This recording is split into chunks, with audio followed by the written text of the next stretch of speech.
Hey everyone, and welcome to the Sunny Go One Piece podcast. On this episode, we're going to be talking about anime episodes 177 through 179, which will be covering manga chapters 270 through 273. But first off, a correction from the last several podcasts, and I can't believe I missed this all this time, but I've been calling Ohm's ordeal the steel ordeal, but it's actually called the iron ordeal. I forgot that Tetsu in Japanese is iron and Hagane is actually steel.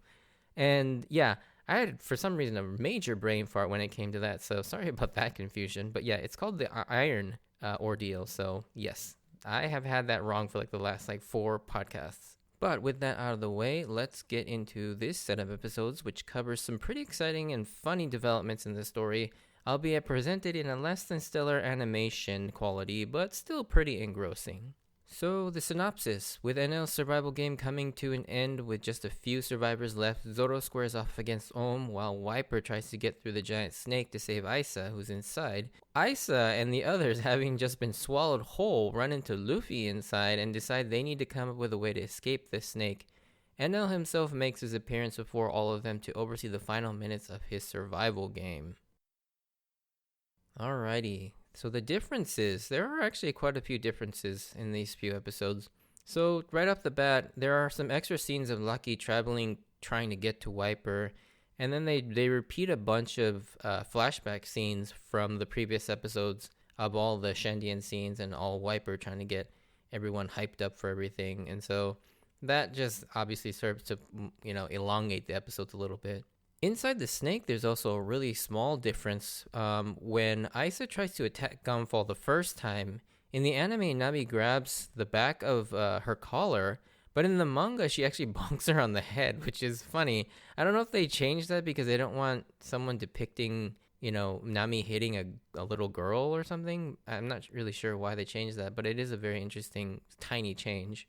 We get another Luffy impersonation of his crew members, this time of Usopp, when Nami is pulling on Luffy's nose to to try and scold him, and then the nose just kind of stays elongated. But this moment is in both the manga and the anime, but in the manga, it's much more understated, and it's kind of a blink and you'll miss it joke. And in fact, I actually did miss this joke in the manga all these years, and this is actually the first time I've ever noticed it in the manga. It's just a small word bubble that appears, and it's not even really focused on. You just kind of hear it in passing as if Luffy's saying it in the background. While in the anime itself, obviously, you get to see that entire joke play out, and the camera even focuses in on Luffy when he does this.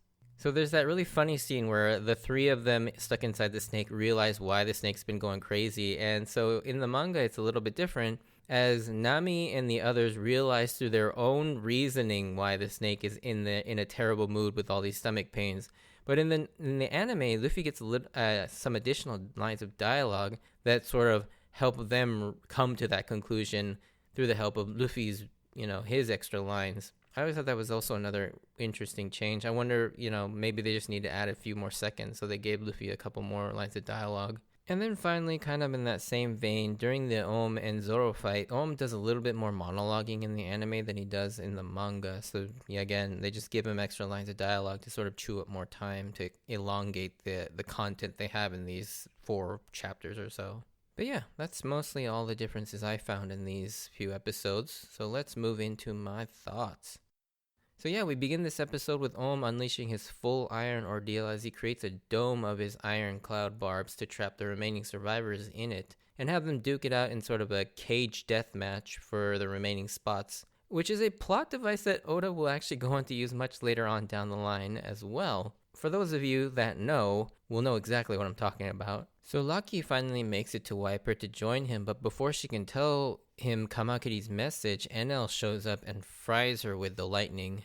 Now this is played for dramatic effect, but given how pretty much everyone so far Enel has electrocuted has survived, albeit somewhat severely injured, I'm not too overly concerned for her. I mean, and I also know that Oda just doesn't like to kill off characters at this point.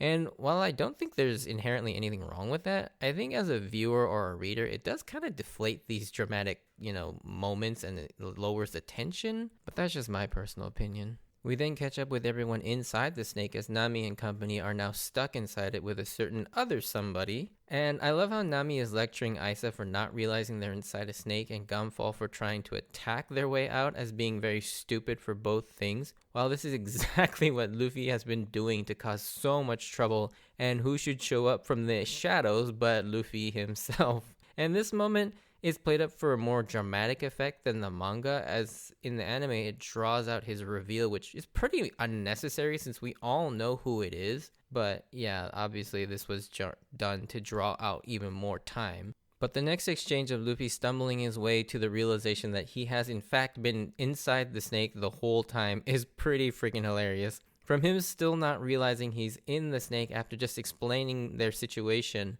and putting the two and two together, to now Isa calling Luffy slow for the same thing Nami just lectured her about it moments ago to Luffy, realizing his clothes are melting and finally culminating with him declaring that they need to find the snake's butthole to escape.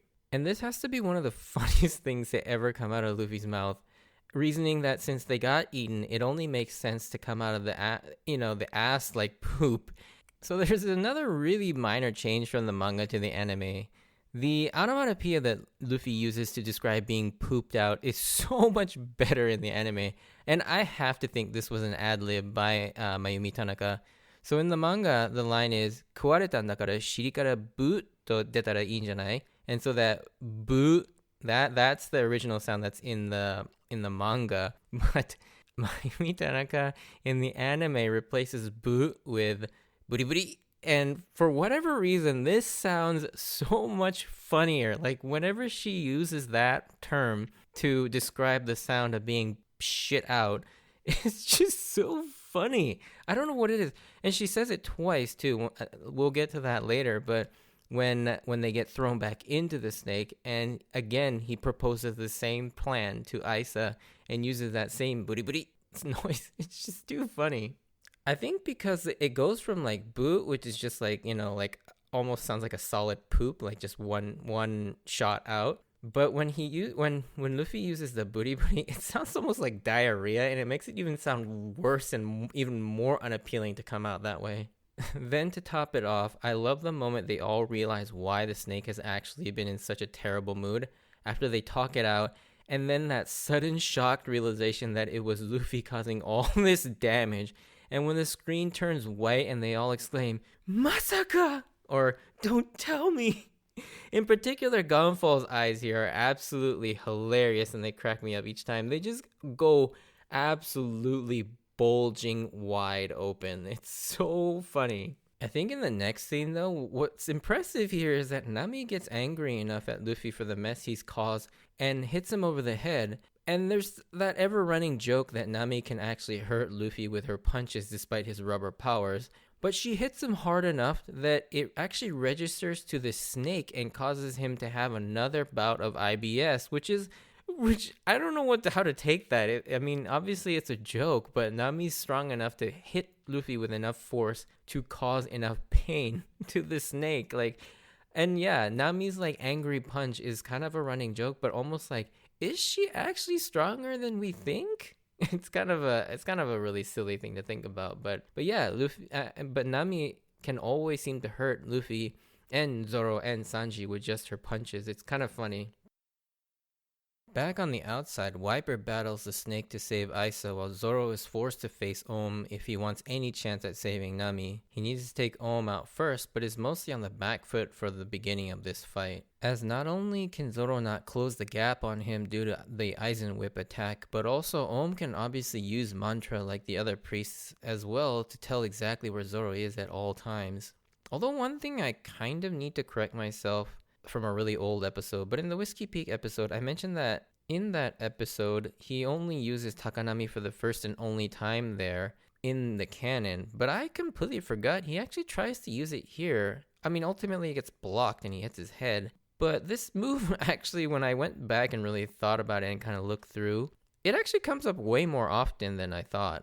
And so yeah, I was completely wrong, and I guess that's kind of a criticism on this move, is that it's not not a really memorable move for me in terms of Zoro's like moves. But I don't know why, because I always liked the name. Like Takanami sounds really cool. But again, yeah, I don't know why I just completely forgot that this move actually comes up far more often. Another bit of commentary I just kind of have to mention here too is I have to say the animation in this episodes, and all three of these episodes to be quite honest, are pretty bad. Like that moment when Zoro slams his head up against Ohm's Aizen back, it doesn't even really convey or indicate an actual impact or force from the way it appears. Like you see this like sort of yellow impact effect, but he moves so slowly it almost looks like he just kind of like bumps his head a bit when it's actually supposed to be devastating enough for Zoro to actually draw blood in his head. And so it's like it looks so bad, and the character proportions are just really off too. And yeah, these few episodes and a couple later on just kind of look bad. It's almost like they were definitely being rushed because they couldn't fit any real fillers in here, to sort of elongate the schedule at all. So it does definitely seem like a few of these episodes really got sacrificed in terms of animation quality. Anyways, getting back to the story, as Ohm readies the killing blow, Zoro unleashes the Santoryu style of the Sanjurok Pondoho, or the 36 caliber Phoenix, or 36 pound Phoenix, whatever you want to call it. I'm just going to keep calling it the Sanjurok Pondoho. But yeah, he unleashes the Hyakhachi Pondoho, which is the 108 pound Phoenix, which is obviously just 36 times 3. And I knew it that this was going to be the final attack and that there was going to be a Santoryu version of this. And, obviously we can also surmise that there eventually will be a Nitoryu version or two-sword style version of this called the 72 Pondoho, or the 72 pound Phoenix. And honestly though, as epic as this moment it was in the manga, the animation, again, I really feel lets this moment down. Like what should have been a really cool moment, it just gets bogged down with this bad animation again. It just sort of opts to only animate the still images with like a few moving parts instead of like, utilizing the whole animation medium and actually showing the slashes traveling through the air and cutting Ohm with the force that it's depicted with in the manga. Or, at the very least, maybe animate some more frames so the movement looks a little smoother.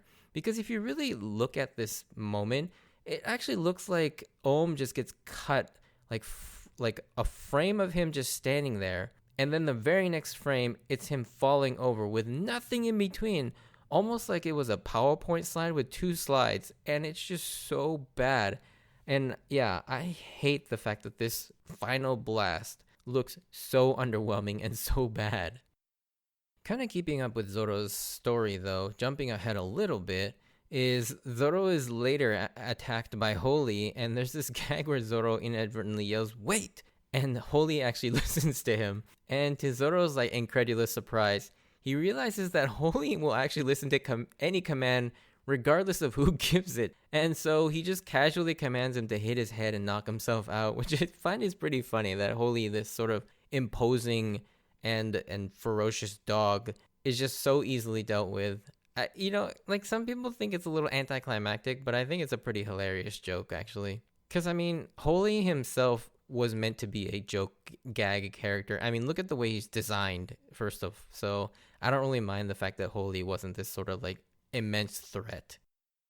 So I forgot to actually mention this in the differences section, but in the next section, there's actually a filler scene with the gang inside the snake. And, for being a filler scene that never actually occurs in the manga, this scene is actually really good and pretty well written. It shows just how much resentment and bad blood there is between the Shandians and the Skypians, with Isa so angry that she's willing to kill Gunfall on the spot. This scene brings up the parallels of colonization, and specifically the American colonization of the Native Americans, or I guess the English settlers who colonized America. It attempts to explore the difficult subject of how does one group of people atone for the crimes and mistakes inflicted upon another group of people by your ancestors, even though you clearly haven't committed a crime yourself, but you've certainly benefited from it. It's a question that is very much debated even to this day, whether it be in regards to the colonization of Native Americans here in the United States or slavery of African Americans. It's a very difficult problem. Like, do you punish the people of today to make amends and give reparations for the sins of their ancestors? Or maybe find a diplomatic way to make everyone happy? It's it's a really difficult situation. And yeah, I can't pretend to know that I know what to do with that, but it is interesting that it makes you think about that here. I mean, because Japan itself has a pretty dark history as well in terms of like all the evil things they've done to their neighboring countries, whether it be in China or Korea, as well as, Southeast Asia. I mean, they've done some pretty horrendous things. And yeah, how do you reconcile that with the people of today? So in the story, Gumfall here, as the descendant of those people that caused so much pain against the Shandians, has been searching for a solution and coming up empty, and all he can do is in good faith would like to see each Shandian and personally apologize to each and every one of them, as well as offer his own life. While young and naive as Isa is, she only sees Skypians as the bad people that need to be eliminated. But Nami raises a good point that at this point, it doesn't matter so much who's in the right or who's in the wrong, and the real bad people are those that can't coexist peacefully with one another, which I also admit is a bit idealistic, but so is One Piece as a whole, so I think the principle is somewhat sound in that regard. Obviously in real life, you can't just sort of be like to these people. It's like, well, that's all in the past. just move on. As long as we in good faith try and not to do any more harm. And while the crimes of the past may not and should not be forgotten, the biggest problem is that there is still this divide with racism and lack of equality that still exists, like in the case of the US. I think it would go a long way to repairing the damage if the country and its people would just stop marginalizing those wronged group of people and continue to further harm those communities, instead actually finally come together as one and treat each other with respect and equality. Again, that's a discussion for a completely different platform, but I just wanted to kind of touch upon it as it is a theme that's recurring of the entire arc. And again, One Piece and Oda kind of goes for this sort of idealistic, simple answer, as when ultimately Isa does try to kill Gunfall, Luffy, being the simple-minded guy he is, stops her and says, you know what, Gunfall says he's sorry, and she should at least forgive Gunfall himself, maybe not the entire society of Skypians, but Gunfall himself seems to truly be repentant and wants to see positive change and peace among all people, and therefore be forgiven.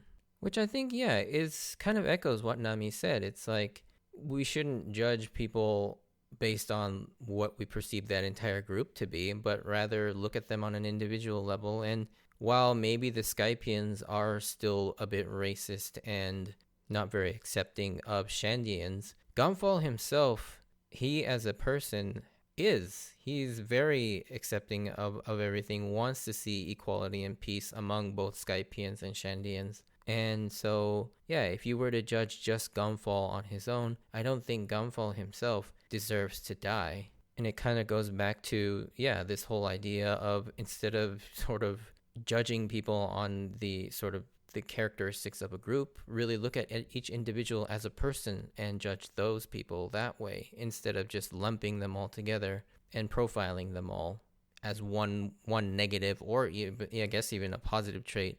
But yeah, this sort of stereotyping and sort of not understanding each person on an individual level is the biggest problem. But yeah, I'll leave it at that.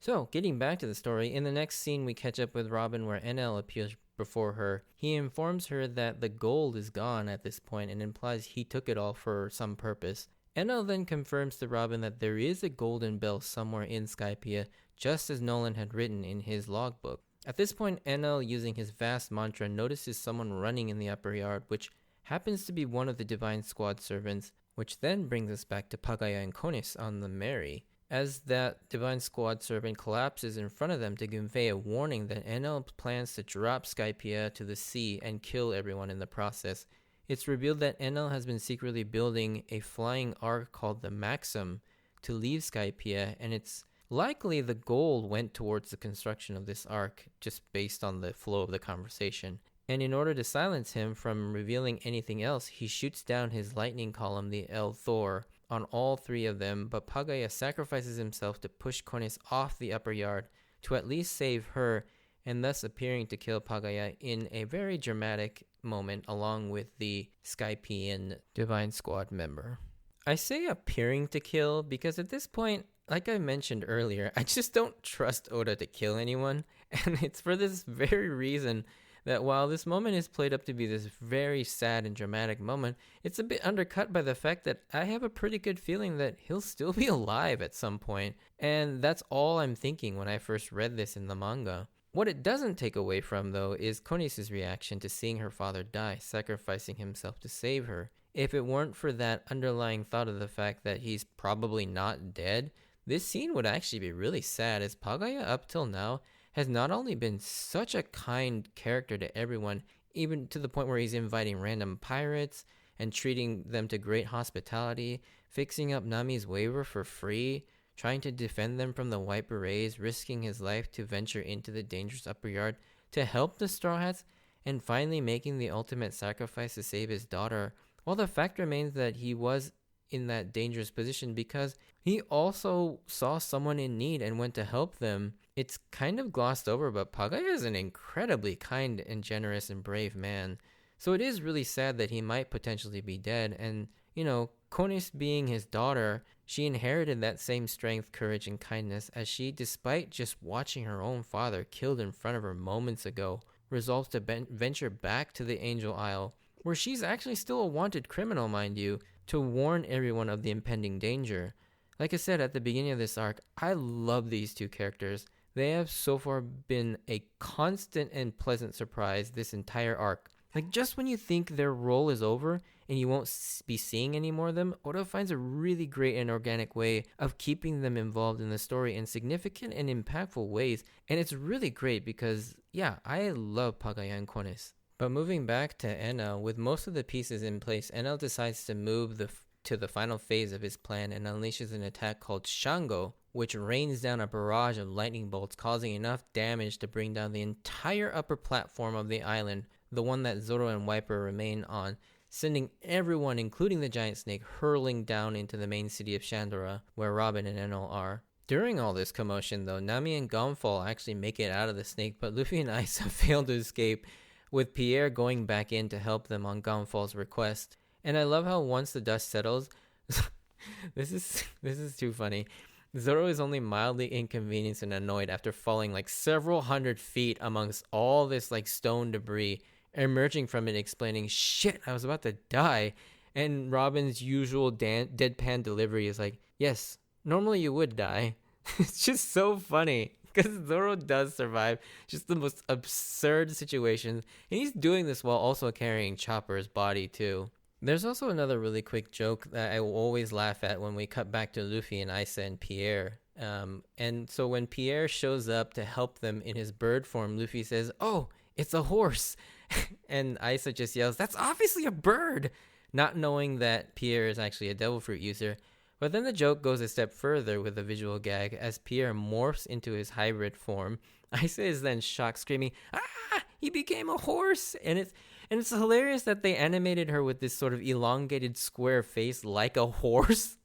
And I don't know if that was intentional, but it looks like it was. And if that wasn't funny enough, then Luffy stretches his arms to get on the horse, and by this point Isa is full on panic mode as she's hysterically screaming, "Ah! His arms stretched!" And this whole sequence has me in stitches every time I watch it. It's just like, I love these rapid fire jokes. It's just all these random things happening. And then also in the very next scene, we get this like completely nonsensical and random fan service shot of Nami's ass for no particular reason. Like, I don't even know what this indicates. Like, Nami's clearly speaking right now, so the camera should be on her face, not her ass. So it's just a really unnecessary fan service shot of just her ass. But anyways, we then see Wiper's reaction, finally being able to step foot in and see his people's home country. But what's curious is, the snake also has a strong reaction to seeing this place, which brings up a lot of questions. Like, this snake is much more intelligent, first of all, and not just the wild beast that I originally thought he was. And also, what is this place to the snake? Which has led me to believe that the snake must play a bigger role in the story. Like, maybe it was like the protector of the city or something. At least those were the thoughts that were going through my head when I first read it. And yeah, it's a very interesting moment. But this moment is obviously short-lived as Enel, fed up with the snake's antics, takes it out with another one of his lightning column blasts, which we finally learned the name of, as I referred to it earlier, but this is the first time he actually uses it by its name, called the El Thor, which obviously is a reference to Thor, the thought of Gunder. Or, no, what am I saying? The god of thunder, showing the divide in strength between him and the remaining survivors, as even Wiper points out that up till now, no one's been able to even scratch the snake, and Enel just takes him out with one hit, setting Enel up to be, again, this sort of unstoppable powerhouse. Yet, we all know Luffy is just kind of lurking in the inside of that snake, unable to be hurt by Enel later on. So again, there is still that little nugget that we're all anticipating Luffy finally being able to go up against Enel and not be affected by his lightning. With the last 6 remaining people, Nami, Zoro, Robin, Gunfall, Wiper, and Enel himself, he wants the 5 other people to duke it out and kill off one of them so that this prediction that he made earlier can be right. But instead, we get this epic moment where all 3 factions finally come together as one against a common enemy. Instead of them considering knocking themselves off, they all point at Enel and defiantly tell him, "You get lost." And whew, chills. I get chills every time I see this moment because it's so cool seeing them all just sort of defiantly pointing at Enel. And just the prospect of seeing these 4 go up against Enel will be a sight.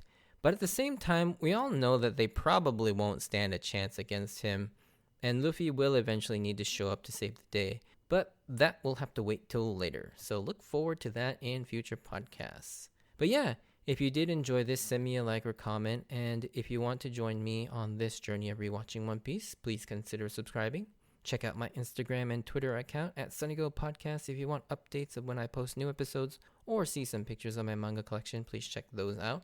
And if you feel like supporting, and by no means this is not a requirement, but yeah, if you feel like supporting me, you can check out my Buy Me a Coffee link on the website. Thank you so much. As for spoilers, it's not really a spoiler section, just like a really short comment, so it's going to be like only a few seconds. But if you don't want to hear anything about that, I will see you on the next episode. Bye.